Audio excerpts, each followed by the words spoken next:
Қайырлы күн достар. Бүгін тарының талқанынан қазақша десерт шоколадты жент дайындайтын боламыз. Әуелі 300 грамдай қант қосылған талқанды араластырып аламыз.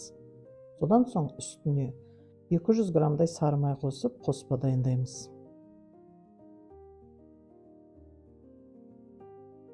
Дайындап алған қоспамызды кішкене бөліктерге бөліп, арнайы қалыптарға салып шығамыз. Қалыпқа салынған жентімізді мұздатқышқа қатаю үшін 2 сағаттай салып қоямыз. Осы кезде шоколадты ерітеміз. Содан соң мұздатқыштан алған қалыптағы жентімізді бір-бірлеп шоколадты сұйықтыққа аунатып, ыдысқа қойып шығамыз. Мұздатқыштан шыққандықтан шоколад тез қатады. Үстіне қант ұнтағын сеуіп сәндейміз. Міне достар, өте керемет дәмді шоколадты жент дайын болды.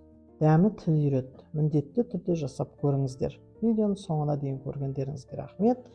Каналыма жазылып лайк қоюды, комментарий жазуды ұмытпаңыздар. Келесі кездескенше аман болыңыздар.